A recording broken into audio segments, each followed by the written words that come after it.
ಇವತ್ತಿನ ಮುದ್ದು ಸೊಸೆ ಸ್ಟಾರ್ಟಿಂಗಲ್ಲಿ ಬಂದು ಅದೇ ನೆನ್ನೆಯಿಂದನೇ ಚಂಪುನ ಮನೆಯಿಂದ ಹೊರಗಡೆ ಹಾಕಿರ್ತಾರೆ. ಮೀನ್ಸ್ ಇವಳು ವಿದ್ಯಾ ಕರ್ಕೊಂಡೋಗಿರ್ತಾಳೆ ಅವಳ ಜೊತೆ ಇರಿಸ್ಕೊಳಕ್ಕೆ. ಅದು ನೋಡಿದ್ರೆ ಚಂಪಾ ತುರೆಮಣೆ ಎತ್ಕೊಬಿಟ್ಟು ನಾನು ಸಾಯ್ತೀನಿ ಅಂತ ಹೊರಟಿರ್ತಾಳೆ.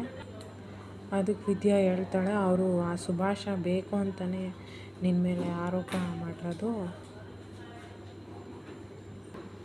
ನೀನು ಅದರಿಂದ ಹೊರಗಡೆ ಬರಬೇಕು. ಈ ಥರ ನೀನೇನಾದರೂ ಮಾಡ್ಕೊಂಡ್ಬಿಟ್ರೆ ಅವ್ರು ನಿನ್ನ ಮೇಲೆ ಮಾಡಿರೋ ಆರೋಪ ನಿಜ ಅಂತ ಆಗ್ಬಿಡ್ತದೆ. ನೀನು ಈ ಥರ ಮಾಡಬೇಡ ಅಂತ ಹೇಳಿ ಅವಳಿಗೆ ಸಮಾಧಾನ ಮಾಡ್ತಾರೆ.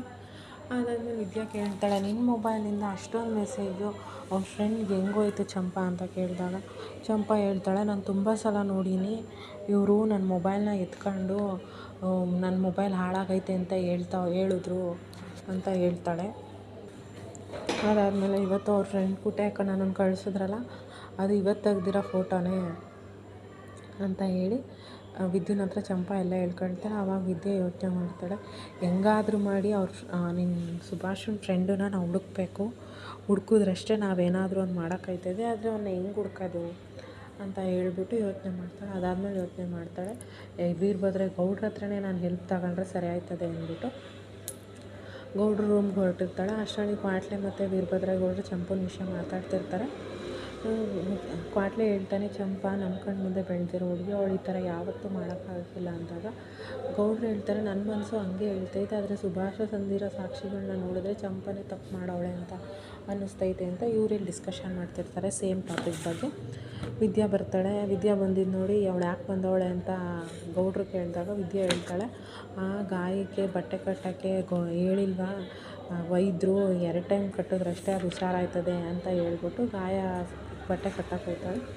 ಹಂಗೆ ಕಾಲು ಮಸಾಜ್ ಮಾಡ್ತಿರ್ಬೇಕಾದ್ರೆ ಒಬ್ರನ್ನೊಬ್ರು ನೋಡ್ತಾರೆ. ಅದೊಂಥರ ರೊಮ್ಯಾಂಟಿಕ್ ಸೀನ್ ಥರ ಮಾಡ್ತಾರೆ. ಅದಾದಮೇಲೆ ವಿದ್ಯಾ ಹೇಳ್ತಾಳೆ, ಚಂಪುನ ನಿರಪರಾಧಿ ಅಂತ ಪ್ರೂವ್ ಮಾಡೋಕ್ಕೆ ನನಗೆ ನಿಮ್ಮ ಸಹಾಯ ಬೇಕು ಗೌಡ್ರೆ ಅಂತ ಹೇಳಿದ್ದು ಕೇಳಿ ಗೌಡ್ರು ಏನು ಉತ್ತರ ಕೊಡೋಲ್ಲ. ಕ್ವಾಟ್ಲೆ ಹೇಳ್ತಾನೆ, ಅದಕ್ಕಮ್ಮ ನಿನ್ನ ಹತ್ರ ತಾನೇ ಕೇಳ್ತಿರೋದು, ಏನಂತ ಹೇಳು ಅಂತ ಹೇಳಿದಾಗ ಆಯಿತು ಸರಿ, ಚಂಪಾ ನಿರಪರಾಧಿ ಅಂತ ಮಾಡೋಕ್ಕೆ ನಾನು ಸಹಾಯ ಮಾಡ್ತೀನಿ ಅಂತ ಹೇಳಿ ಇವನು ಒಪ್ಕೊಳ್ತಾನೆ.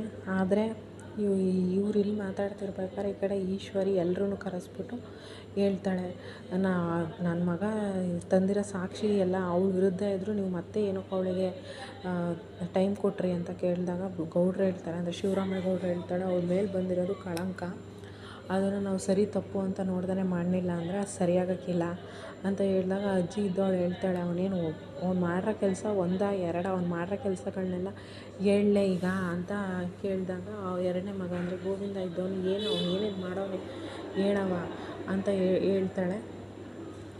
ಆಗ ಈಶ್ವರಿ ಮತ್ತು ಈಶ್ವರಿ ಮಗಳು ಫುಲ್ಲು ಸೈಲೆಂಟ್ ಆಗಿಬಿಡ್ತಾರೆ. ಯಾಕಂದರೆ ಆ ಅಜ್ಜಿಯು ಹೇಳಕ್ಕೆ ಹೊರಟಿದ್ದು ವಿದ್ಯುನ್ ವಿಷಯನ.